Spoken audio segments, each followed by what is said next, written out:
নমস্কার বন্ধুরা, এই চ্যানেলে তোমাদের আবারও একবার স্বাগত জানাই। কারণ তোমাদের জন্য ত্রিপুরার মধ্যে কিন্তু এসবিআই ব্যাংকের নিয়োগটা কিন্তু এখানে এসে পড়েছে।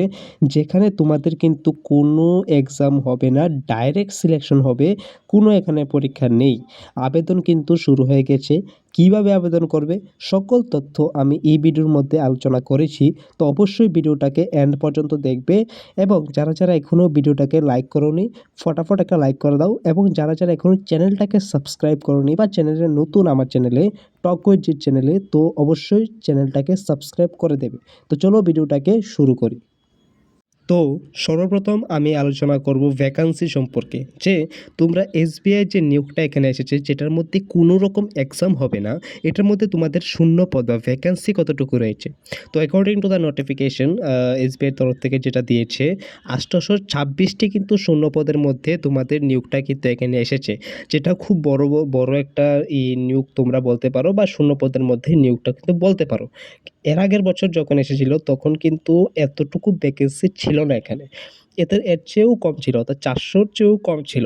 কিন্তু এই 2026-এর মধ্যে যে ভ্যাকান্সিটা এসেছে, যেটা ডাইরেক্ট এক্সাম, কোনো এক্সাম হবে না, ডাইরেক্ট সিলেকশন হবে according to the merit. So এটার মাধ্যমে তোমাদের কিন্তু সিলেকশনটা হবে। তো 826টি শূন্য পদের মধ্যে তোমাদের কিন্তু নিয়োগটা এখানে শুরু হয়ে গেছে, এটা খেয়াল রাখবে।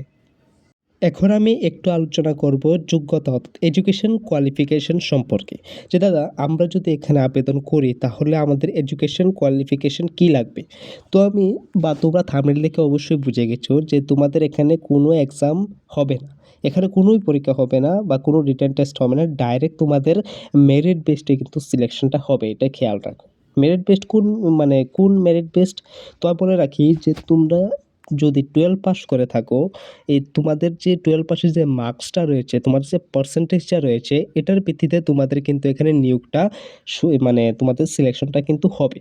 এখানে কোনো আলাদা কোনো রিটেন টেস্ট দিতে হবে না। তোমরা যখন অনলাইন ফর্ম ফিল করবে তখন তোমাদের যে মানে ই সাবজেক্ট ওয়াইজ যে মার্কসটা রয়েছে ক্লাস 12-এর, not class 10 and other qualification, only class 12 এর তোমরা যে পাস করেছো সেটার যে এই প্রতি সাবজেক্টের যে টোটাল ওভারঅল যে পার্সেন্টেজটা রয়েছে সেটার ভিত্তিতে তোমাদের কিন্তু এখানে নিয়োগটা বা সিলেকশনটা হবে, এটা খেয়াল রেখো।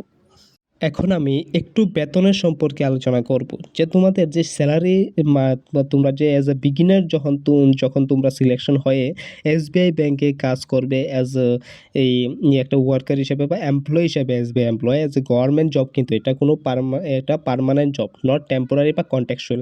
এটা কোনো অ্যাপ্রেন্টাইজ না, এটা একটা পার্মানেন্ট একটা গভর্নমেন্ট জব, এটা মনে রেখো।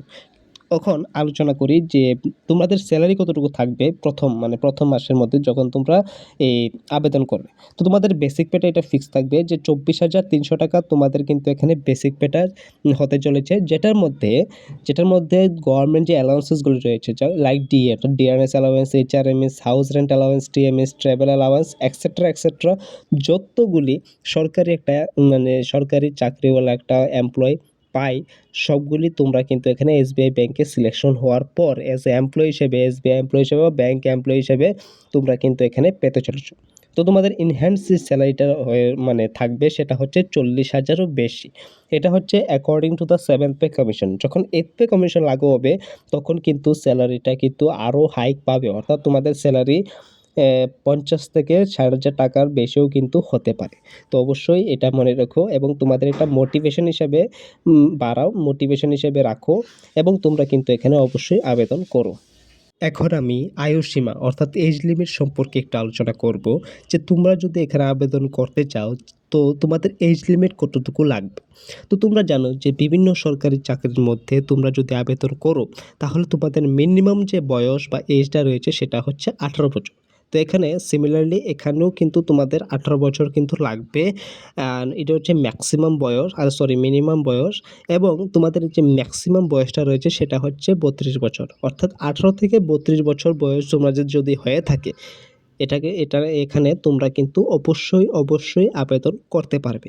কিন্তু এটা হচ্ছে ইউআর বা জেনারেল ক্যাটাগরি থেকে যারা বিলং করো বা কিংবা আনরিজার্ভ ক্যাটাগরি থেকে বিলং করো তাদের জন্য, কি এখানে এসসি, এসটি বা ওবিসিদের জন্য কিন্তু 5 বছরের রিল্যাক্সেশন কিন্তু এখানে তোমরা পেতে চলেছো। অর্থাৎ তোমাদের 18 বছর থেকে 37 বছর বয়সের মধ্যে তোমাদের যদি বয়স হয়ে থাকে তোমরা কিন্তু এখানে আবেদন করতে পারছো।